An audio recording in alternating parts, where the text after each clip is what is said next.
Welcome to Awake to Oneness Radio. I am Caroline Kang, your host. The mission of Awake to Oneness Radio is to inspire the world to awaken to the universal truth of oneness. Science is now teaching us that everything is energy. All life is energy. And that energy is interconnected and interdependent. In essence, that energy is one thing. Ancient wisdom and spirituality has been teaching the truth of oneness for eons. And now science, quantum physics, is also teaching the truth of oneness. And this science of quantum physics is not new science. This science is over 100 years old. This is science that everybody on the planet should know by now and understand that we are truly, literally all one. We're all connected. And when mankind awakens to the universal truth of oneness, there will be peace on earth. Today's show topic is the next step with Pam Gregory. Welcome, Pam, to Awake to Oneness Radio. Thanks so much, Caroline. Thank you for having me. Lovely opportunity to speak with you. Thank you. I've been listening to Pam's YouTube channel and I just fell in love with her and had to invite her to be my guest. Thank you. So now we are in 2020. Every day I keep saying we're in it. We're in 2020, the year of clear vision. So I know, I feel in my heart and know that big things are going to happen this year. But please, Pam, please share your journey of awakening, your journey with the listeners. Right. Well, it started a very long time ago. After university, I emigrated to Toronto in Canada. I happened to join a yoga class, and there was a guy there that somebody else said he's an astrologer. So at the end of the class, I went up to him and said, "Look, I know nothing about this subject, but I'd love you to do my chart." So I saw him the following weekend, and I spent about 7 hours with him. Wow. Like it was yesterday, I can remember sitting in his tiny flat in Toronto, and it's like the world had just cracked open to reveal this dimension of meaning that I'd been completely unaware of until that point. And he not only analysed my natal chart and could tell me, a lot of things about me, but also went back in history, told me about various events in the past, my relationship with parents, my work life, so much detail. And that was really the beginning. And I haven't stopped since, really. And that was a very long time ago. But what was bizarre was, I'm just trying to remember the year. As part of the recording, he said September the 8th, this particular year, which was 5 years later, would be a very significant time in my life, a big high in my life. Okay. And I lost the recording over the years, and eventually I decided to return to England from Toronto. I was packing up my flat, packing up boxes, and I found the recording. So I put it on to play while I was packing boxes, and it said, September the 8th will be a major turning point in your life. And that day was September the 8th. Oh my goodness. Wow. A huge point. And he'd mentioned another date just a couple of months later when I was sitting at 19,000 feet in the Himalayas. And that would be a high point. So I thought, there's definitely something in this, there's definitely something in this. So I got back to London. I sort of taught myself quite a bit in Toronto, but it's such a vast subject. You have to have structured teaching. Yes. So I started with the Faculty of Astrological Studies in London. I was working full time, but weekends and evenings. It took me about 8 years to get my diploma. Of really solid work. And then I went on to do a master's course with a brilliant astrologer in America. He was very sadly just a month ago just passed away, which is he was a brilliant man, and I was very lucky to study with him and got my master's course as well, my master's qualification. But I learn every day. I have not stopped learning in the last 45 years. I learn every day. It's vast. Yes, I understand. I agree. Well, I know that everything is connected. So of course, the positioning of the planets and all of that astrologically is connected because we're all connected. But I've had many guests. I've had channels, I've had psychics, I've had mediums. You're only the second astrologer that I've Wow. had as a guest. And my other, this was back in 2016. She kind of, she asked me for, my basic information, place of birth, day of birth, time of birth, which I happen to have all that because I happen to have the hospital certificate. Now, it's not the official birth certificate. I have my hospital birth certificate. I have my baby footprints on it. So it has that time of birth. And then she gave me on air during the show, she was giving me a reading. And then she had to wait a second. And she blurted this big thing out that's supposed to happen. Now, this was in 2016, but something big is supposed to happen in my life, the end of 2020 going into 2021. So now we're in 2020, and I keep thinking about that. And I do have that recording because it was in the show. So I do go back and listen to that. So it wasn't, she didn't give me a particular day, but she said the end of 2020 going into 2021. So I'm still okay. But also I remind myself, especially now that we're in 2020, is to stay present. And I even wrote in my journal today a new word, savor every moment. Look for the nuggets of blessing in every now moment and stay in that frequency. So not to be in anticipation for the future, because in truth, there is no future, there is no past, there's just the now. The Power of Now is one of my favorite books. And so one of the things I want to do, especially for this year, is to ground myself in the now and being thankful for the now and looking for those nuggets of blessing in each now moment. I really agree. It's a fabulous way to live, and it's a very empowered way to live, because the only power is in the now, is in the moment. There's no power in the past, there's no power in the future. It's only now, because it's the ever-present now. Exactly. And I talk so often in my videos about coming back to stillness, coming back to silence, having a spiritual practice. And in the last couple of videos, I talked about the symbolism of this beautiful centaur called Chariclo, who in myth was the wife of Chiron. And she just has this exquisite energy, the divine feminine, who can just hold sacred space to enable healing for others. Mm-hmm. She has wisdom, she has direct connection to source. She very much reminds me of the Buddhist infinite ground of being. That permanent, silent, still state, that she can hold that anchor. Whatever turbulence is happening in the outside world. And that's, things come to us as humans when we are ready to integrate that consciousness. So, with the other much more yang energies astrologically that are happening in the world, if we can tune into Chariclo, because energy wants attention, and make her our focus. Right. Then, we are turning inwards and finding our inner power, rather than just, it's almost like being the rubber hits the road, events are knocking us, the news, what's happening in the world, it's big stuff at the moment, and we can easily get knocked off course if our focus is outward. Yes. If our focus is inward, this is a much quieter place to be. Yes. Yes. So I agree, yes, 100%. And that's where everyone's focus has to be to navigate the next couple of years well, I think. I think you're absolutely right. But let's go. I think we jumped ahead. Let's go back. So it's been 45 years and you have your master's degree. And I understand there's so much more to understanding astrology than just reading our sun sign every day. Yes. If it was that easy, it wouldn't have taken me 45 years. Of course.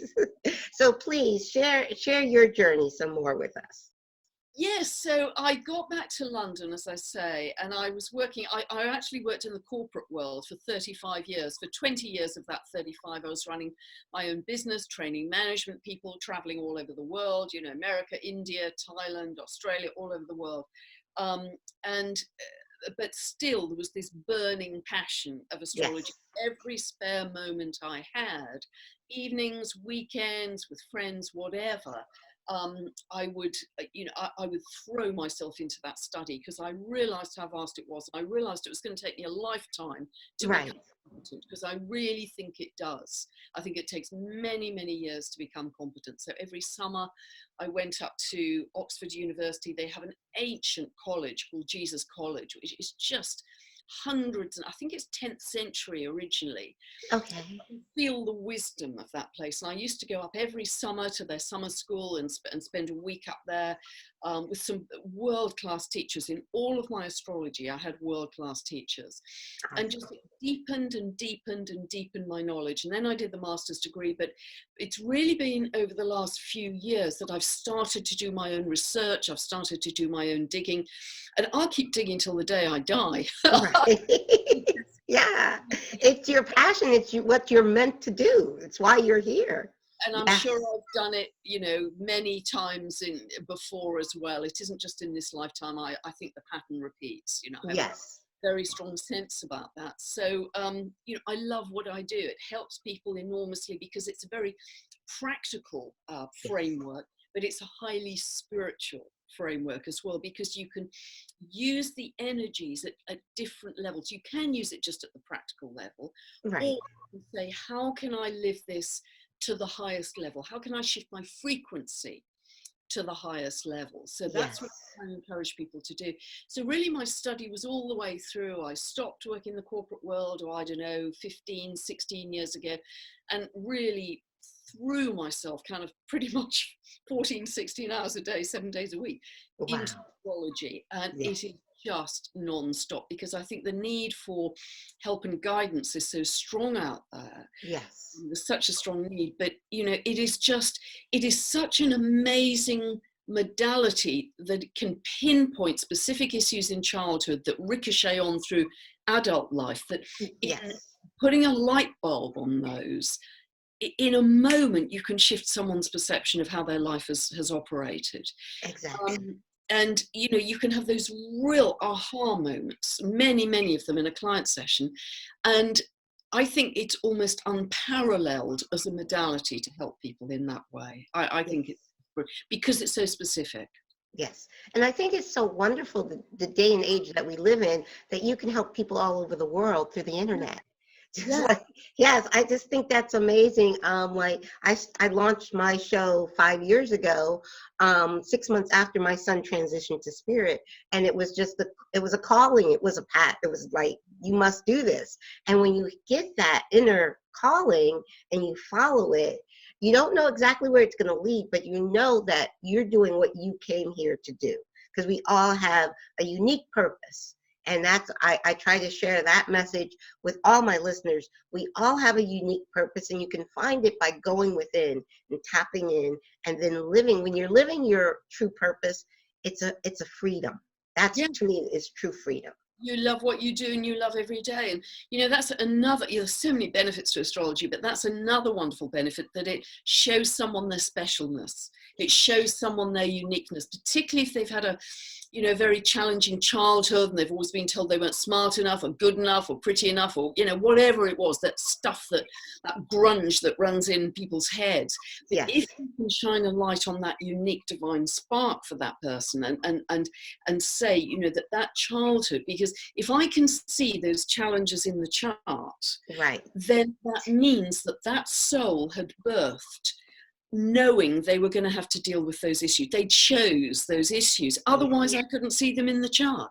Exactly. So it can shift a whole person's perception of a really tough childhood from, gosh, that was horrendous, and why me? You know, really bad, like I'm playing the victim, to a sense of empowerment of, you chose that in order for you to shine your light more brightly on the world and help other people in similar situations. It was a fuel, it was a fertilizer for your soul's growth.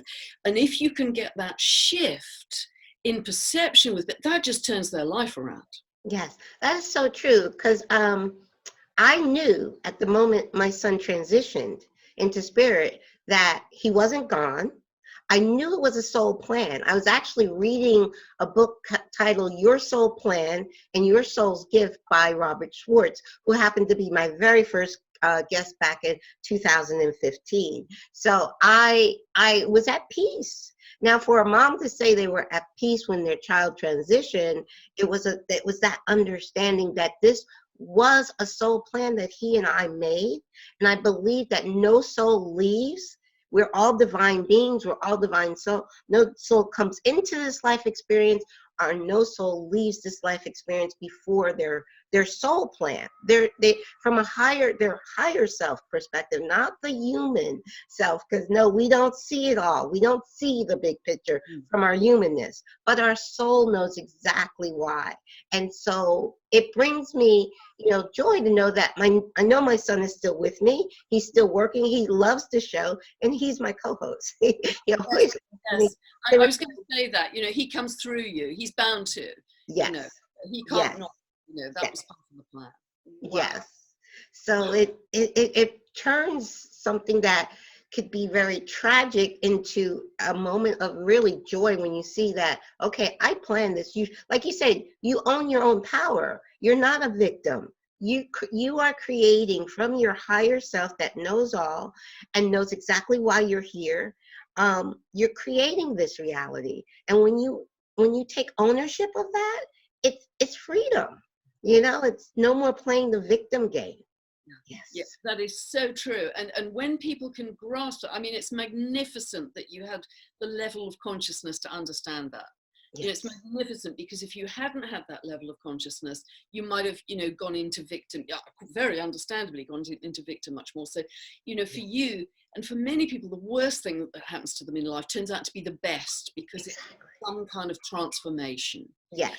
And the whole thing about frequency, and I write about this, I think, in my second book, but when I moved into this house I'm living in, which I absolutely adore, 15 years ago, I had to have a lot of work done on the house. And everything started to go wrong. My car broke down, the washing machine broke down, the dishwasher wouldn't, the boiler broke, everything. And every workman I met was angry. Every workman that came to the house, they were almost quite threatening, quite intimidating. The workmen in the garage, the mechanics, everybody was angry. And I suddenly had this moment of thinking, I've got to stop this. Okay. It's my frustration with all of these people that keeps on keeping this whole thing running. Exactly. If to love and presence and stillness, I'll get nice workmen. It just worked like a dream. And I thought, that is a really, really valuable lesson for me. It's all about the universe being a mirror of my own frequency. So true. Profoundly believe, because I see it, I can play with it, and it's quite helpful if people say, oh, I don't believe. It's quite helpful to say, okay, do it as a game for a while. Yes. Do it as a game, as an experiment, and just set a particular frame of mind of frustration and see what happens in the next few minutes. And then change it to gratitude and appreciation and see what happens then, not right at that moment, but in the following days and weeks. And you start to realize you've got your control center here. Yes. It's not external, it's internal. Exactly. And like you said, when you were in that state of mind, it was a different body, but the same energy person came, a different workman, just like the last one, they're the same. And like people that have frustrations with relationships, and like, I keep attracting the same kind of man. I keep attracting the same kind of woman. And then what's the common denominator is you. Yes. So it is coming from you. Exactly. Absolutely. And very often with clients, I can actually show them that it's a particular transit, like it's Saturn transit, or if it's drink and addiction, it can be a Neptune transit that keeps coming around, or people keep cutting off from her, firing her, abandoning her. It can be a Uranus transit. I talk about one of those in the first book, actually. But if I can give the dates and the events and make him or her realize that it's a repeating cycle until she gets it. Yes. But once they get it, they break the pattern. Yes. And then everything changes. They stop living the negative aspect of that symbolism. They start to live the positive. Exactly. When you understand that you have the power within to turn things around, you're creating this from within. So when you own that power, you also have the power to change it. So yes. Totally. And that's, what a lot of my work is about. And increasingly, when I have client sessions, it's less about the pattern in their birth chart. It's much more about the frequency. Yes. Because, we can have a fabulous life with any chart. Yes. We can have a terrible life equally. If you look at Hitler's chart, it was it was actually, he was a steady Taurus with a Libra ascendant, both ruled by Venus. Okay. But it's our level of consciousness with which we play the music. We can play the music with a couple of tin spoons, we can play it with a London Philharmonic, we can have a big life, we can have a little life. It's down to our level of consciousness, and that's where we have latitude, we have free will. So that's where the work is. The work isn't in what's my pattern, the work is in much more what's my frequency.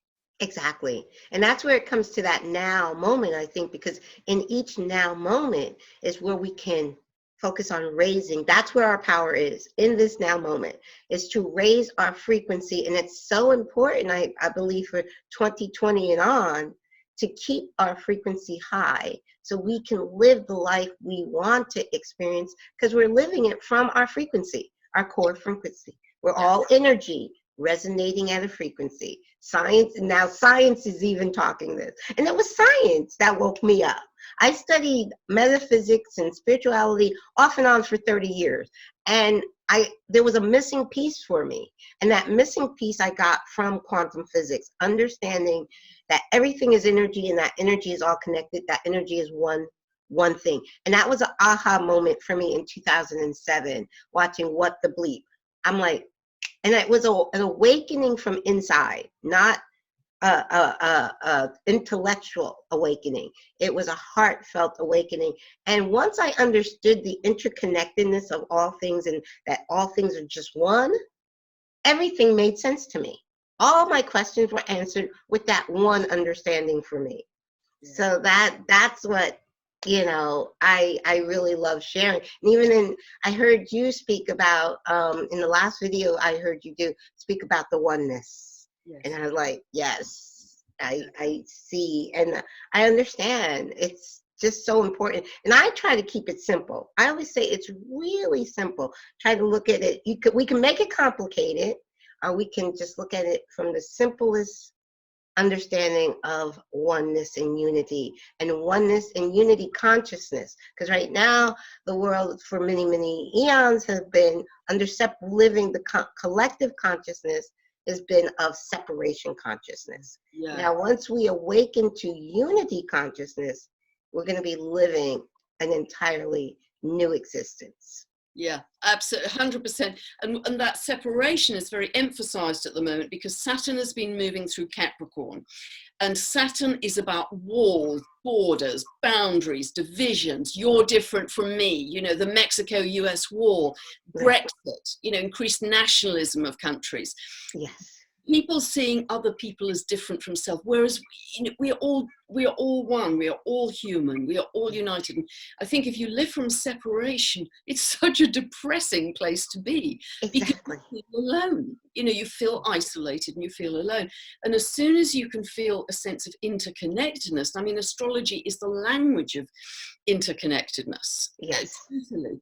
You can't be alone. You're connected to everyone. And that's why you want to share and help and not do things so much for yourself, but because, if you help other people, somehow that love comes back to you as well. But that isn't the motive. Right. You want to give because you're connected and you want to help if people are interested. Exactly. So it's very much the language. And in the first book, I wrote a lot about this and how the planets are so connected to everything in nature, the circadian cycle, how our biomarkers change with that circadian cycle, day and night, blood pressure changes, urine markers change. We are plugged into planets. And, and that can be, measured, particularly the sun and moon. And it's very interesting. Information is carried by light, as I'm sure you know. And the sun sends us biophotons, which go through the skin and give us information. Okay. So, we are so interconnected with that. And we're linked to the Schumann resonance of the Earth, which has been 7.83 hertz historically. And there was an experiment, I think way back in the 50s, where a professor took a group of students who volunteered to go into this kind of bunker. For several weeks, and they were cut off. It was a lead bunker, and they were cut off from the Schumann resonance of the Earth. And very quickly, they became very depressed. They started to have all kinds of mental problems, physiological problems. And unbeknown to the students, the professor, I think it was Professor Weaver, he put in, through a device, the natural rhythm of the earth, the natural heartbeat of the earth, the Schumann resonance, into the bunker without telling them. Okay. And all of them started to get back to normal.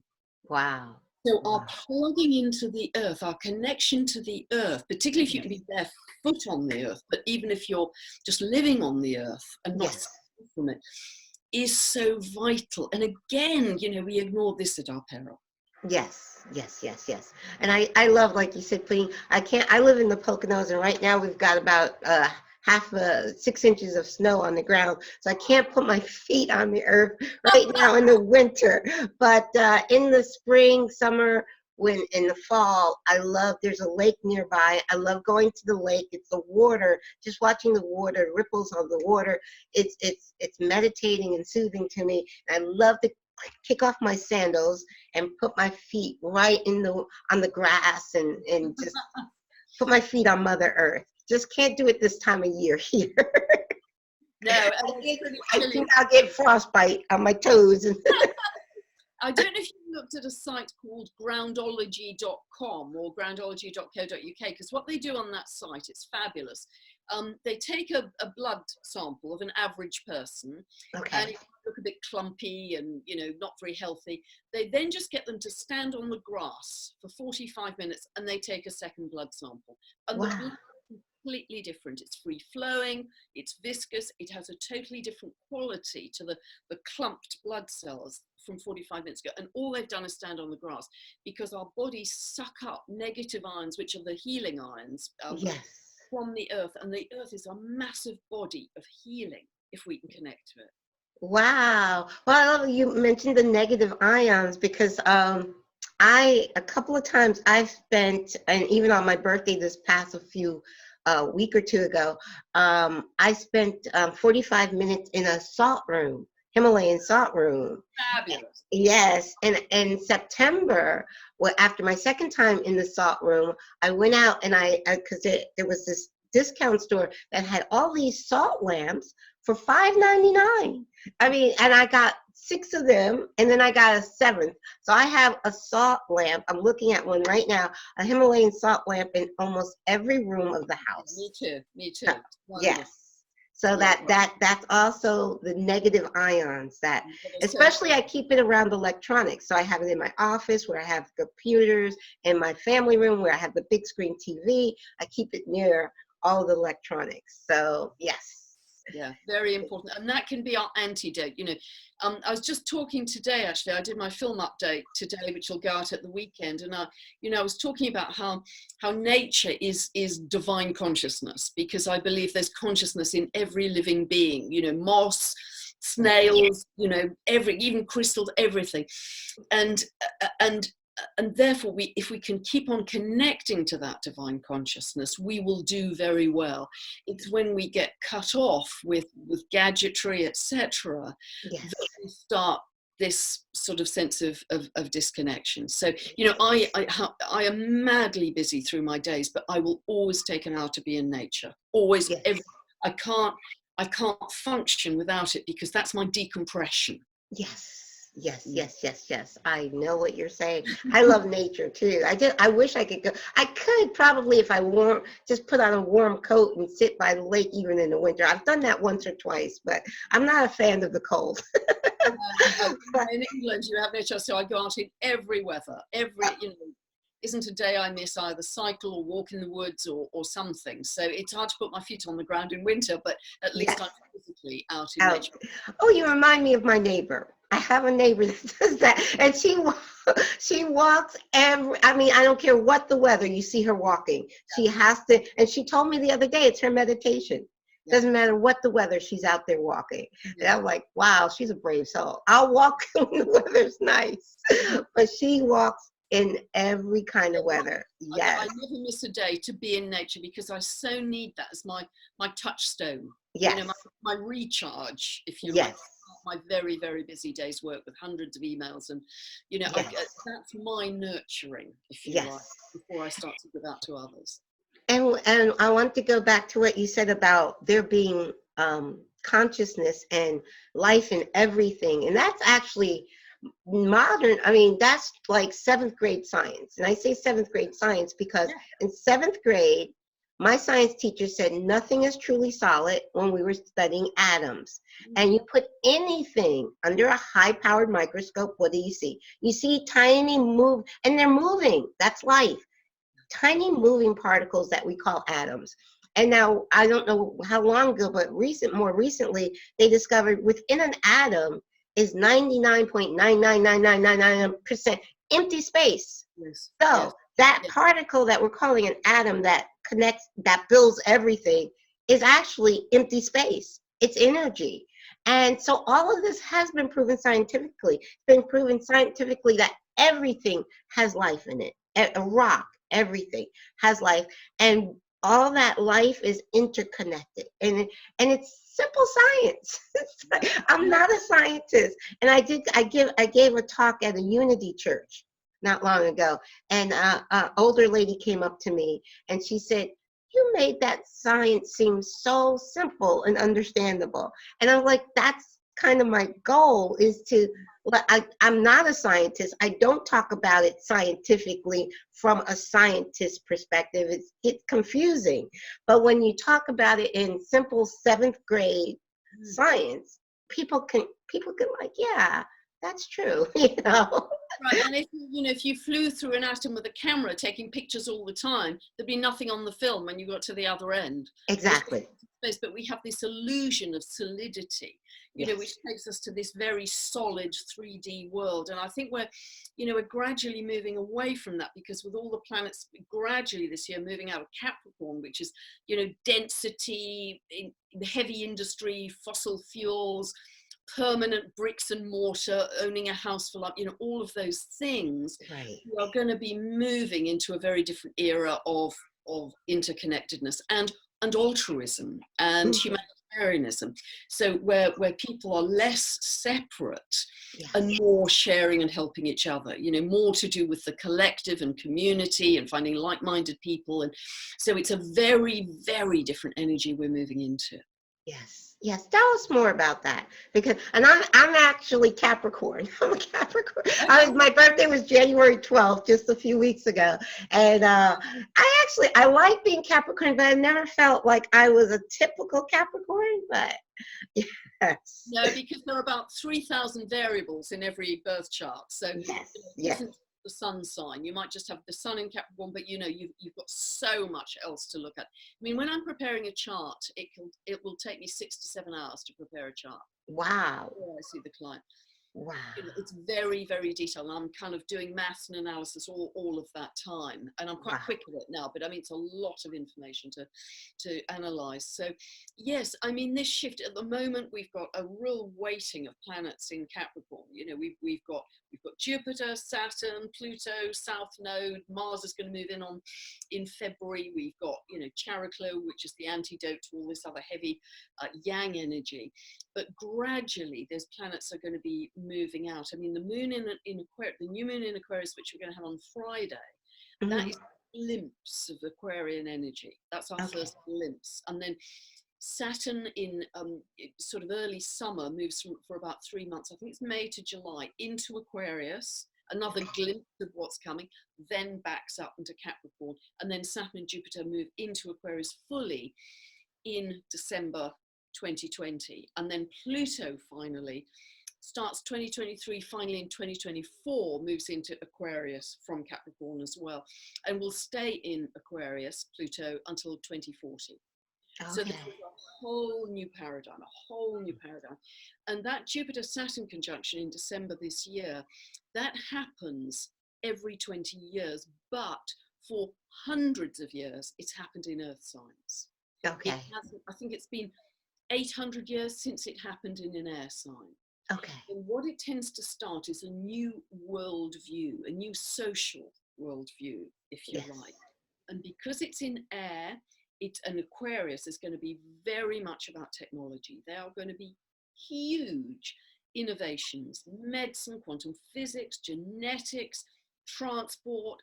Transport is going to be, almost you could teleport. It's going to be so fast.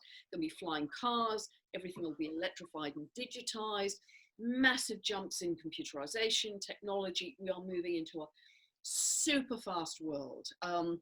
So we're going to leave a lot of this density behind, and people will be a lot less interested in long-term ownership and much more interested in relationship and experiences between each other.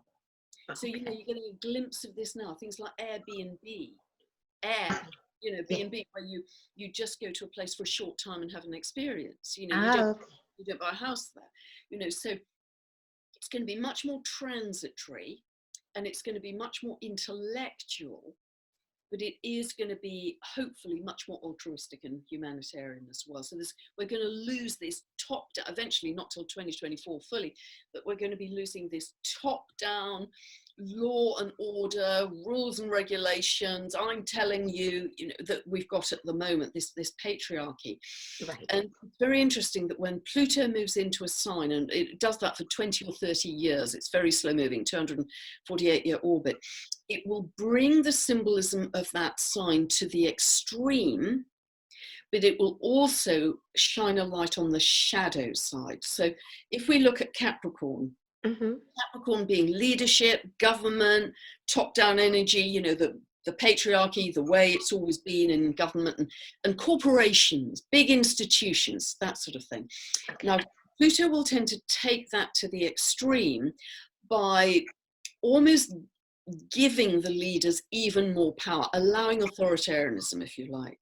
So as they have the last gasp and the last grasp of power, but at the same time, it will illuminate where any leader or government or corporation has been lacking in integrity, transparency, accountability, etc. Because what Pluto does is deconstruct all the way down, break it down before it reconstructs a new order. I mean, if you are often use the analogy of a tree falling in a wood and rotting down completely to give new fertile soil, but it's a better analogy maybe is if you're going to have a new kitchen fitted, you just hack out half of your old kitchen units and try and fit the new units on top. You take all of the old stuff out. Exactly. Before you put the new stuff in. So that's the process of Pluto, and it can feel really tough that it's stripping you down to the bare bones. Yes. But then it's like the myth of Persephone when she goes down to Hades and crosses the Styx, and it's all very dark and scary, but then she comes back up to the light and she's transformed.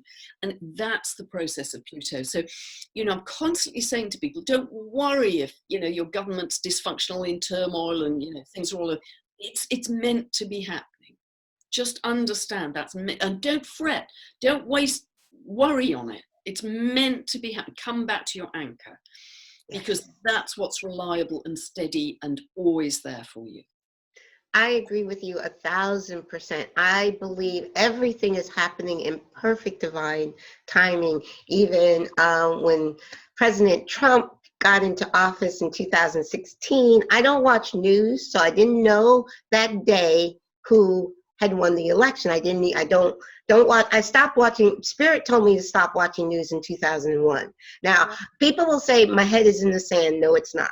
I know exactly what's going on in the world, and whatever I need to know, that information comes to me. So I'll never forget that day, the day after the election in 2016. I wrote in Bernie. I was thinking, oh, maybe we'll have the first writing candidates. I wrote in Bernie Sanders. So it's like, okay. So the next day, I don't watch news, but I was on just Facebook check my Facebook page for a second, and just from the few comments I saw on Facebook, I got the sense, I think even before I went to bed, I got the sense that Donald Trump was going to win.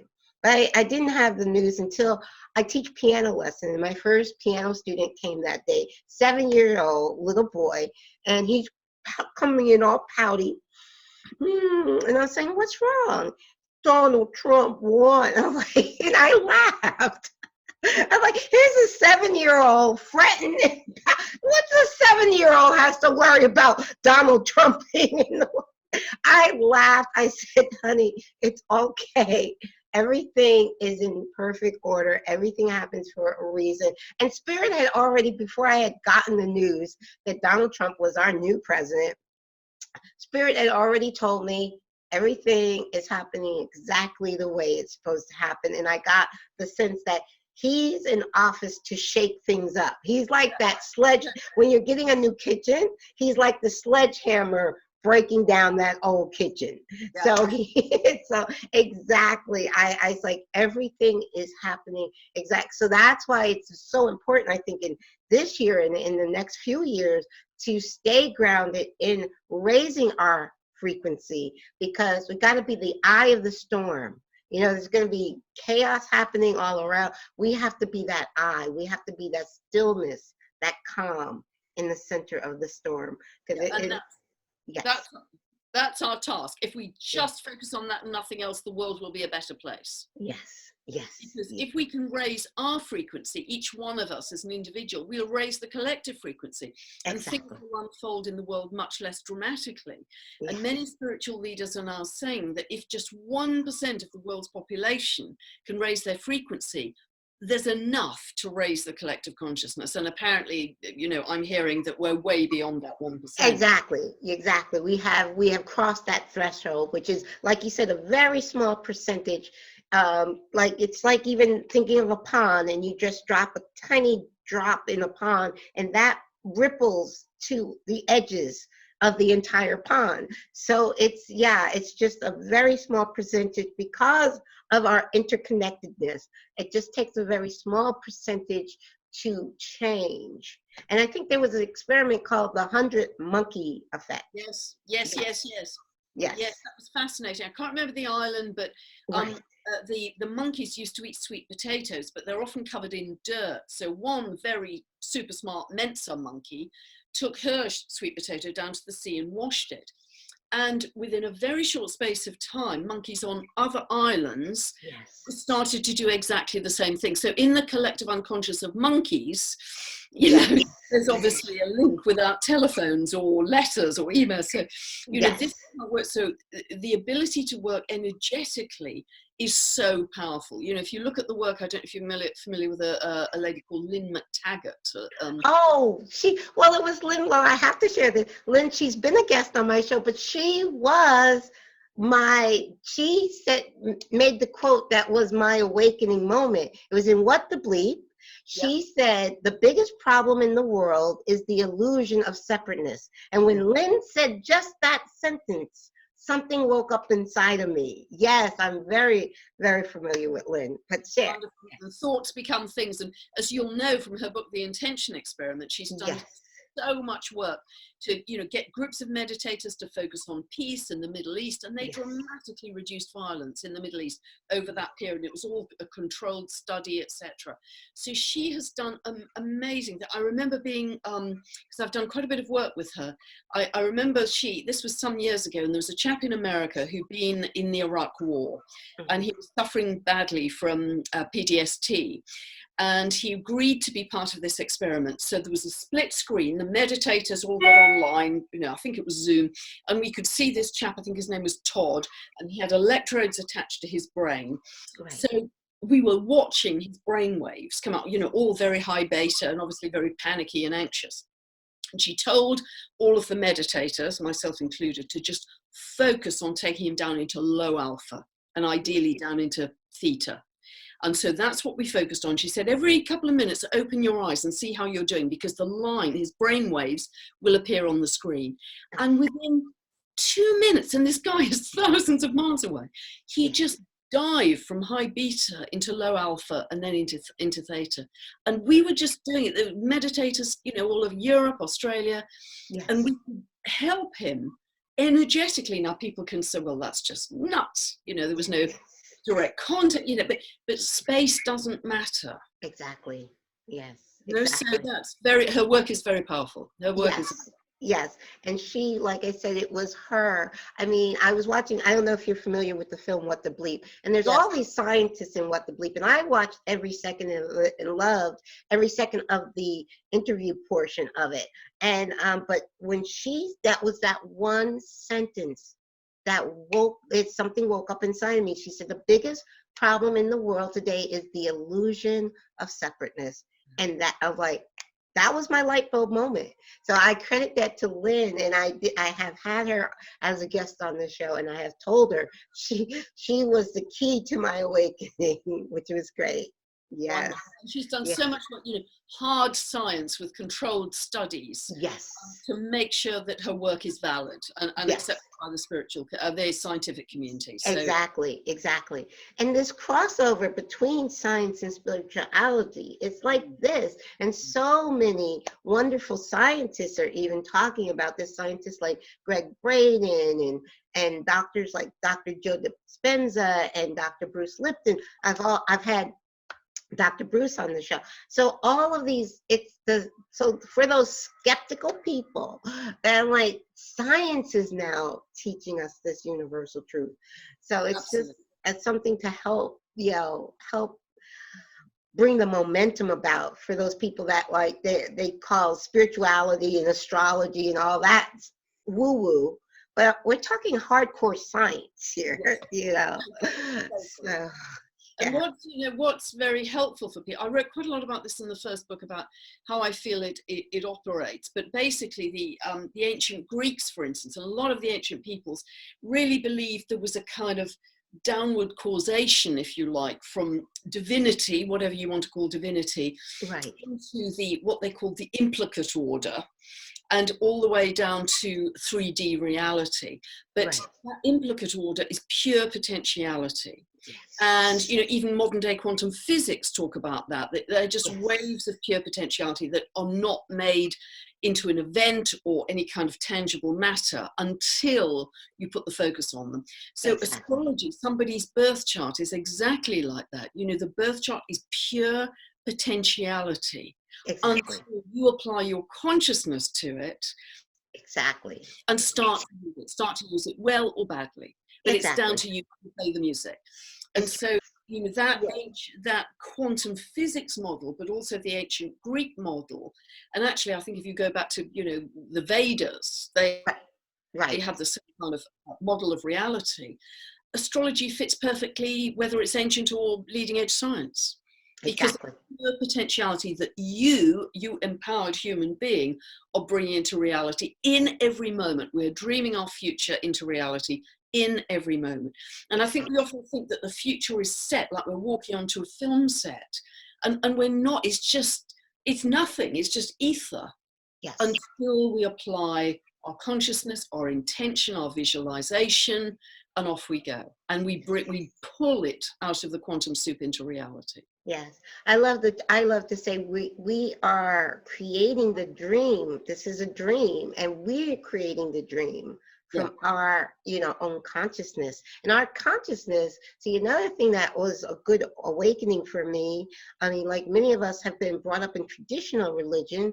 I never was a Catholic, but I was sent to Catholic school for 6 years. So I had religion in class every day for 6 years. It never resonated with me from a very young child. I couldn't speak that. I couldn't say that because my father was children to be seen, not heard. So I'm just thinking, nah, this doesn't.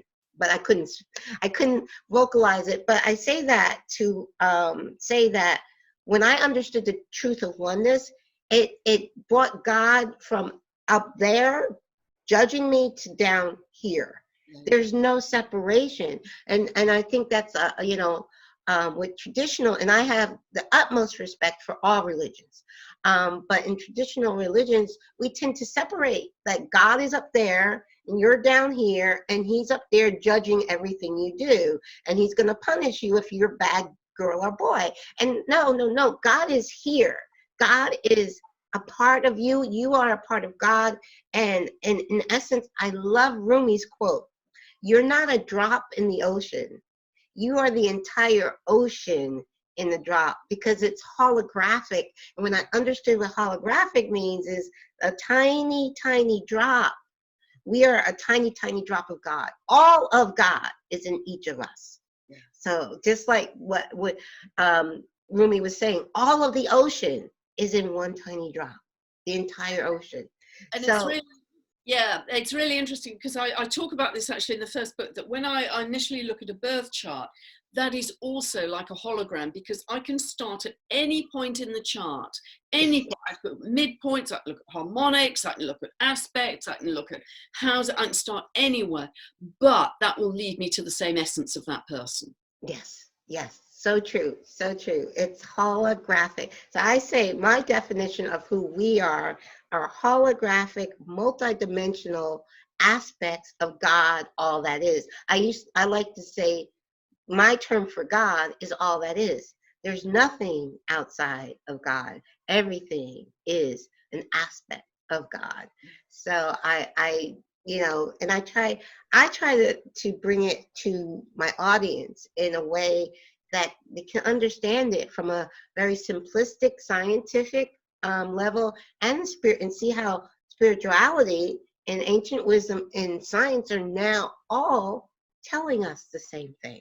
Absolutely. Yes. And Yeah. it's, you know, and I truly believe that as we're shifting our frequency through the day, in every moment we are jumping levels, we're jumping through parallel realities in every moment. So we are constantly multi-dimensional beings, but we just don't have very much awareness of it. We think we're, you know, rooted in this 3D reality, but if we can go into our meditations and find that place of stillness and peace, instantly our frequency will change, and we are living on a different level. Exactly. And I remember I followed the work of Dr. Joe Dispenza, who's a genius for a very long time. He gave me a testimonial, actually, a quote from my first book, which I was very grateful for. But I was at one of his workshops, and I've never forgotten it, because often they're big healings that happen in the workshops because people are changing frequency so easily with the group energy. Yes. And there was one lady who stood up to speak, and she'd had a pretty serious cancer and was now clear. And I remember Dr. Joe saying to her, "And is there still a Sue in another reality that still has cancer?" And I've never forgotten. That was many years, probably 15 years ago, because I started to study with him about 20 years ago. But I've never forgotten that, you know, if we can change our reality and get to a higher pitch, not only may we solve our physical problems, we solve an awful lot of other issues as well. We much more become pure essence to shine a light in the world, because we're brighter. We have more light in our bodies, more light in our energy fields. So yeah, that really, I pondered that for years and years and years, and put me to a very good place. And it's very hard. I get it in my heart level, but it's very hard for humans to understand that there's many, just like there's multiple dimensions, there's multiple us. So there's there's an us that, like you said, there's an us that still has that cancer. But what are we experiencing? It's what we're experiencing, what we're the vibrational match to. So, and it all exists in the now. Just a frequency match. Everything is a frequency match. Yes, it's a frequency. That's a very exciting and empowered way to live. So, you know, if life is getting messy in your own personal reality, don't try and kind of fix stuff on the outside. Just do it once. Just get to a higher place, and things just resolve. And, you know, often if there's a struggle with anyone in my life, which is a pretty rare thing, I will just send them love. I won't try and analyze, I won't try and argue, I'll send them love. And it's remarkable how the situation changes and softens a lot. So love is, some wise person said, whatever the question, love is always the answer. And it really is. It truly is. Truly is. Because love and gratitude are the highest vibration. To be in a state of love and be thankful for what is like the highest vibration. I'm sure, are you familiar with Dr. Emoto's work with water? Wonderful. I went to a talk of his, actually, just soon before he died. And I quote his work in my first book. Because that's proof of how our frequency is being broadcast all of the time. We're broadcasting anger, or we're broadcasting love. And I mean, those crystals were extraordinary. you know, whether they were beautiful symmetry or whether they were ugly and misshapen. It was just, I mean, you know, that is tangible proof. Exactly. Of Yes. what our energy manifests. Yeah, absolutely. Yes. And we are just like Mother Earth. Gaia is like 75% water. So are we. We're the same percentage of water. We're mostly water. And you see what his water experiment says. I buy spring water, I take off the store-bought label, and I will label all my water with I love you. Yeah. Thank you, I love you on all my water bottles. And yeah. I've got my girlfriend, we were going to the gym working out, I had my labeled water bottle. She's like, what, you write love notes to your water? I'm like, yeah, it's a lie. It worked for Dr. Emoto. You know, he had so much evidence. If it worked for him, you know, that's what's happening in our yes. And the more like you that we become aware of that, yes, the more we are living in awareness and consciousness. Yes. And that's a very high vibrational state. So wonderful. Yes, yes. Now you have mentioned you're an author. Now you've mentioned your first book, but you haven't shared the name of the book. Share the name of your books with us, starting from the first, and how we can find them. Also your website, how people, and your YouTube. You're doing amazing work. So please share that with the listeners. Well, the books, the first one is called You Don't Really Believe in Astrology, Do You? Okay. And I had to call it that because I've been asked that question probably thousands of times. You know, I'd meet up with people in some social setting, and, you know, if I happened to mention my first two careers, they obviously thought, well, she's, you know, reasonably competent. But if I said what I was doing now as an astrologer, they instantly thought I was remedial or in need of therapy. And, you know, they kind of say in a conspiratorial whisper, you don't really believe in astrology, you know, you're conning everything. You know, it was just extraordinary. So because there was such a grand canyon of misunderstanding between the mainstream world and how I was living my life, I had to write the book and use that title. You Don't Really Believe in Astrology, Do You?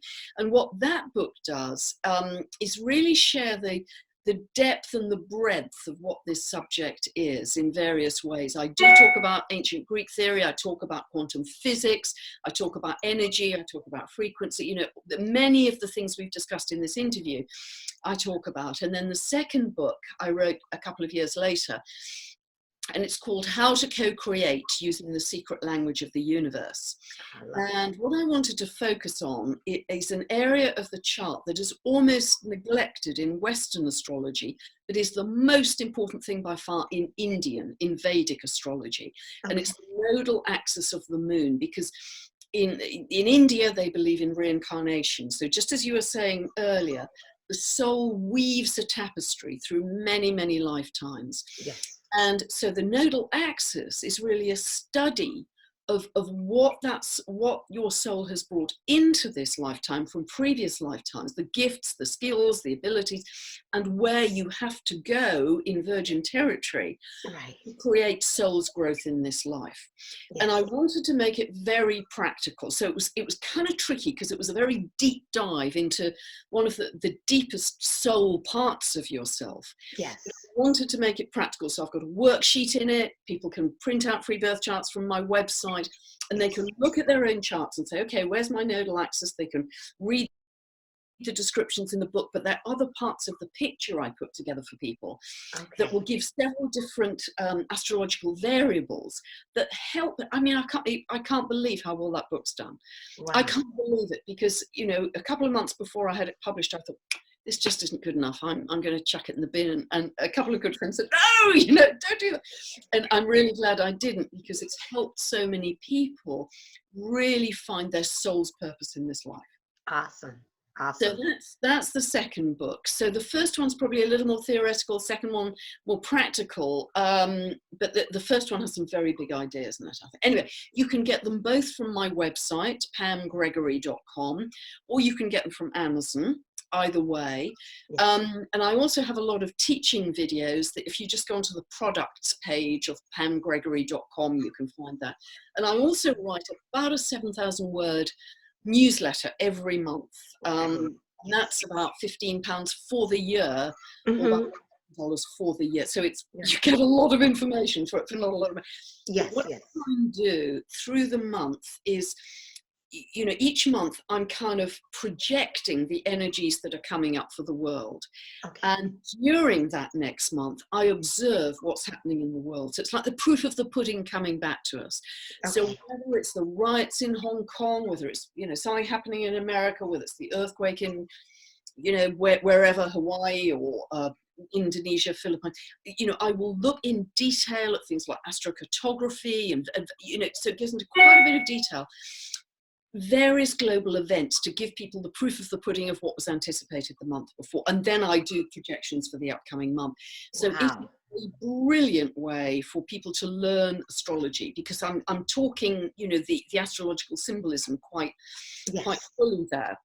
And it takes me quite a long time to put together, probably 4 or 5 days a month, because I do a lot of research. I mean, for the Saturn-Pluto conjunction, I went back to 1285. Doing wow. So it's a deep dive into what happened before, what happened after that, and what happened after that, and where are we now in that cycle. Yes. So you know, there isn't a cheaper newsletter on the market, I don't think. But no, it's beautiful. I think definitely it's totally, you know, I love the fact that you are doing that. You're showing, okay, this is what the deep astrology is showing us, and here's what happened from that. That's such amazing. And that's, you know, as humans, we like to see that. And so that is great that you're doing that. Also, that the weekend of my birthday, which my birthday is January 12th, and that weekend, that weekend, the 10th, 11th, and the 12th, I think that's when I listened to you. Not the first time. I think but that's that particular one. You're reading on that weekend. I think I listened to it before that weekend, because I knew that for my birthday I was going to do nothing but be in a meditative state. And I went to a local spa that had a salt room. I spent 45 minutes meditating in the salt room. I spent an hour meditating in the sanctuary. I spent 20 minutes meditating in the sauna, detoxing. It was just like a complete meditation day, and that was on the 12th. But also the 11th, the 10th and 11th, because the full moon was on the lunar 10th. eclipse, 20th Cancer was on the 10th, and The then 10th. Uranus and Eris went stationary direct on the 11th. Right. Saturn-Pluto conjunction, which would have been on your sun, in fact. So big thing for you. Yeah, absolutely. It was massive, and the best use of that time by far was in meditation.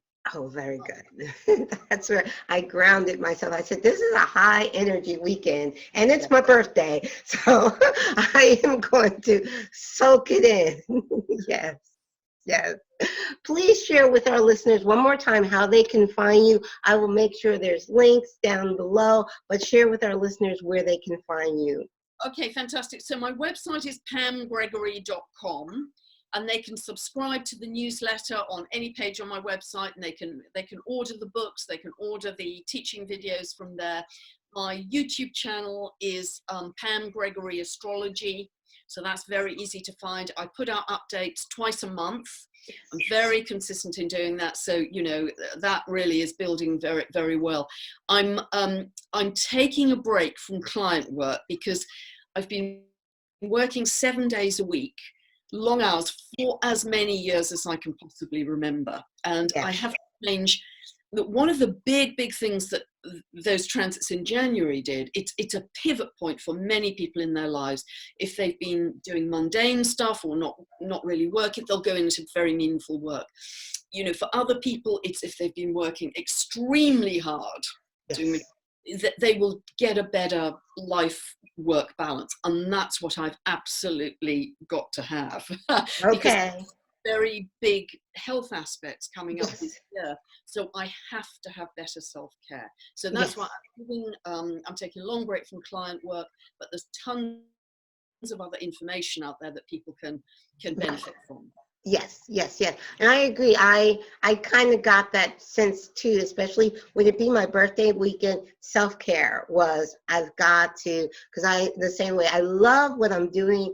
When you know what your calling is, your mission is, doing the work, it's not hard, but you can't forget about self-care. Self-care is very important, because you can't really help feed others if you don't feed yourself.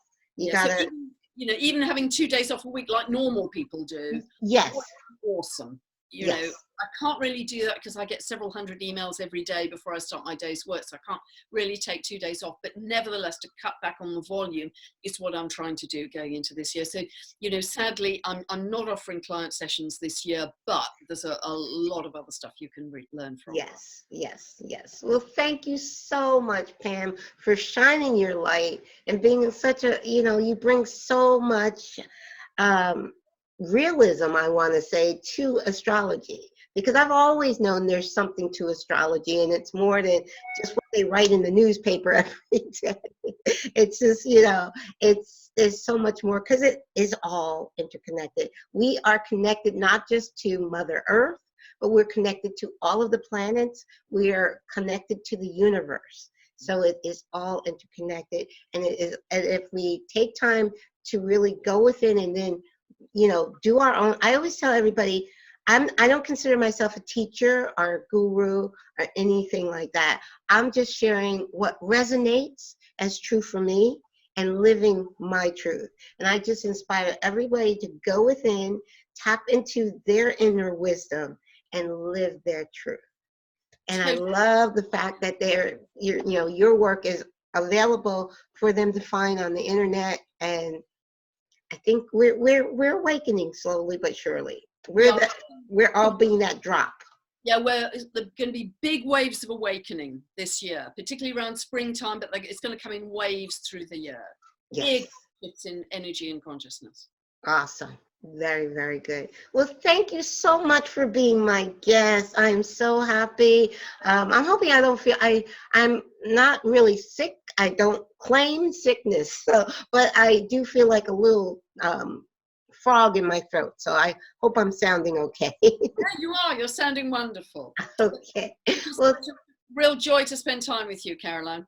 Thank you so much, Pam. And we will keep in touch. Thank you so much. Wonderful. Thank you. Blessings. Have a wonderful day. You too. And you have a wonderful evening, because it's night there. It is. Absolutely. Take good care. Bye. Thank you. Bye-bye.